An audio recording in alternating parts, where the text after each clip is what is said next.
que la responsabilidad de la implementación de las medidas de protección es de la Policía Nacional del Perú. ¿Cuántas denuncias ya tiene Yandesa? Y si tiene denuncias, ¿cuáles son las medidas en su contra? Y si hay medidas en su contra, ¿quién está haciendo cumplir las mismas?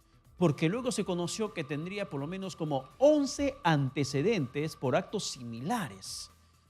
¿Y quién es el responsable? ¿Cuál es la institución encargada de preservar la integridad de las víctimas de esas agresiones o el estricto cumplimiento de las medidas de este agresor?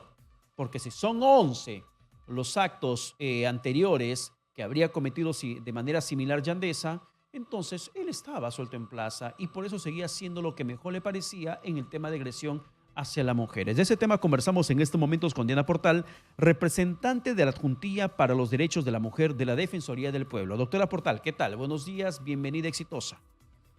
Muy buenos días, muchísimas gracias por la oportunidad. Ustedes lograron encontrar la responsabilidad determinada de quienes no estaban protegiendo o quienes tenían que haber hecho cumplir las normas, reglamentos, la ley esa Yandesa, que por vez número 12 vuelve a estar inmerso en tema de agresiones? Sí, mire, justamente en la Oficina Defensorial de Lima se acercó a la comisaría de Maranga para evaluar justamente la actuación en este caso, como usted señala, y allí se tomó conocimiento de estas 11 denuncias vinculadas a violencia contra las mujeres. Cuando se ha solicitado justamente el detalle de estas denuncias, la policía nos ha pedido hacer el pedido, digamos, de manera formal mediante oficio, y eso tengo que señalarlo, ¿no? La función de la Defensoría del Pueblo justamente es evaluar la calidad de los servicios. De manera general puedo señalar que la responsabilidad de la implementación de las medidas de protección es de la Policía Nacional del Perú.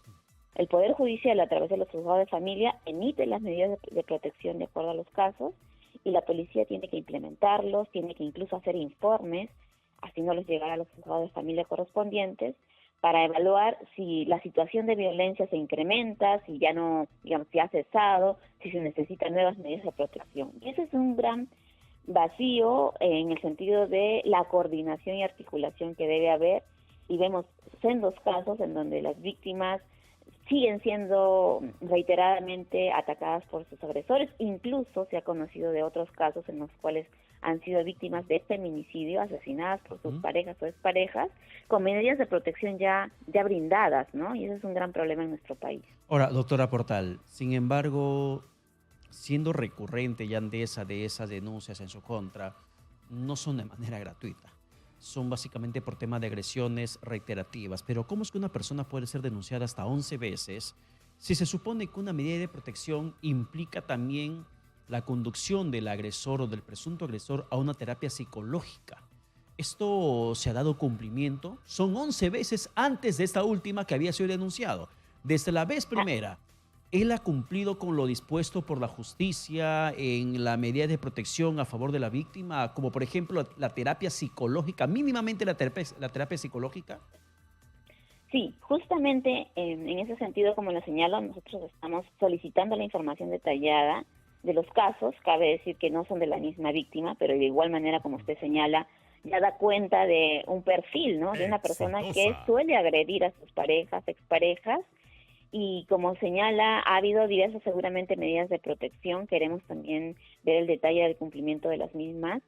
Y ciertamente una de las medidas recurrentes, además, desde los juzgados de familia, suele ser la asistencia obligatoria a tratamiento psicológico, ¿no? Entonces allí también evaluar si se está asistiendo o no a estas medidas, si se está cumpliendo o no con medidas de alejamiento, por ejemplo, que se suelen dar también. Y por otro lado, también recordar que nuestra norma señala que las medidas de protección son emitidas por el Poder Judicial justamente porque es una orden judicial.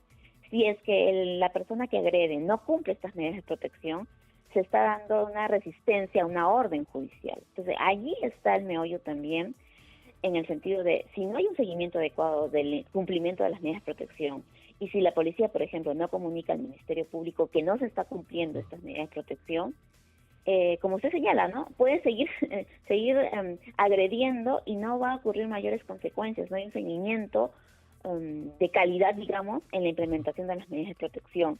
Otro problema que me gustaría señalar también, aunado a la calidad de la implementación de las medidas de protección, tiene que ver con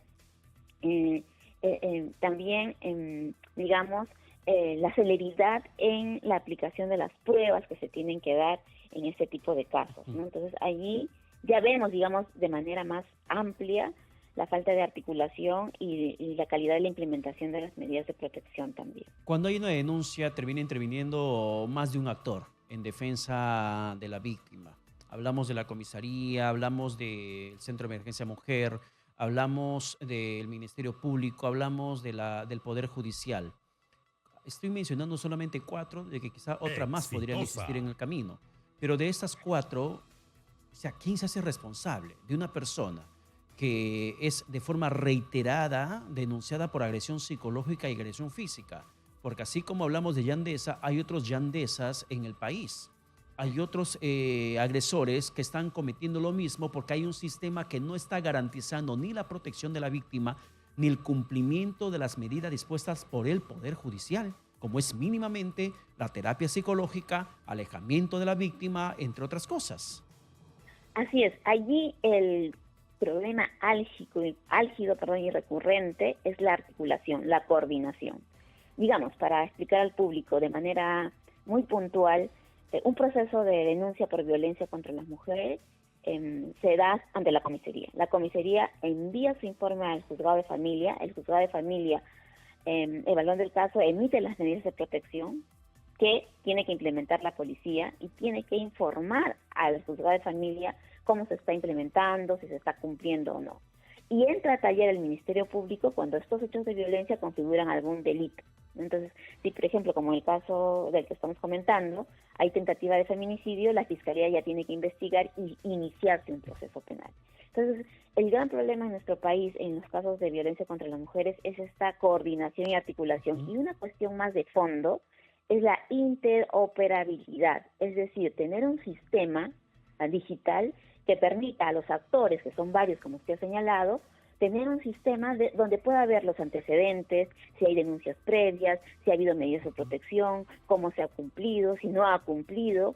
Eso en nuestro país está bastante rezagado desde el año 2015. Ya, doctora Portal. Un registro que no se cumple, ¿no? Ya, doctora Portal, interesante lo que se nos explica en estos momentos. Llega la víctima a la comisaría. Exitosa. La comisaría deriva el caso directamente al Poder Judicial, Juzgado de Familia, que el Juzgado de Familia también deriva el caso al Ministerio Público, donde se pueda tipificar el delito que habría cometido, incluso pasar este ámbito ya de familia al ámbito penal. De los 11 casos anteriores, ¿cuántos han terminado en una formalización de acusación contra Yandesa y cuántos de esos han sido archivados? Que es necesario también saber.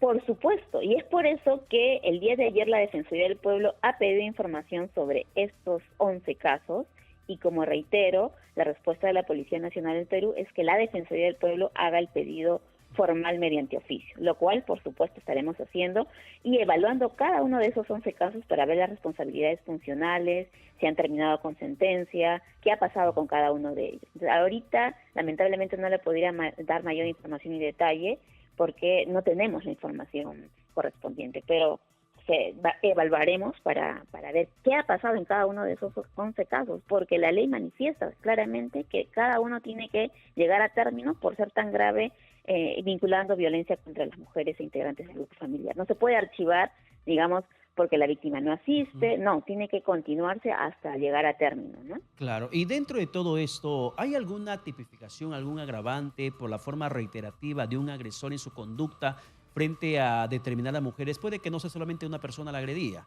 puede que sean varias en el proceso de esta vida de agresor que alguien pueda tener. ¿Hay algún agravante el hecho que seas reiterativo, que no acudas a terapia, que no cumplas con las medidas y que estés constantemente agrediendo físico, psicológicamente a una persona, en este caso una mujer?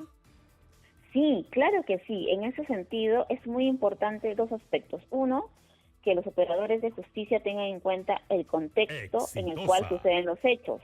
Por eso, la propia norma señala que junto con el informe policial se tiene que emitir los antecedentes penales, los policiales de la persona denunciada. Y eso casi no se suele hacer. Se hace la ficha de evaluación del riesgo y no se suele buscar en el sistema si esta persona ha sido denunciada previamente por hechos de violencia. Entonces, eso es importantísimo, el contexto y los antecedentes de violencia de esta persona. Luego, si no se está cumpliendo la medida de protección, ahora ya existe acuerdos plenarios que señalan la acumulación de procesos. Cuando hay una víctima y hay varias denuncias, no deberían ser tratadas aisladamente, sino que este proceso acumule, digamos, los procesos anteriores y se vea el panorama completo, por decirlo de alguna forma, de los hechos de violencia. Así se da un contexto y una evidencia de la gravedad y, como usted dice, la reiterancia de la persona, porque si se trata aisladamente es como si fuera un nuevo hecho, lo cual no evidencia la gravedad y riesgo, ¿no? Pero hay antecedentes y uno a una valoración a priori, sin ánimo de decirle lo peor a Yandesa, que ojalá pueda mejorar su conducta.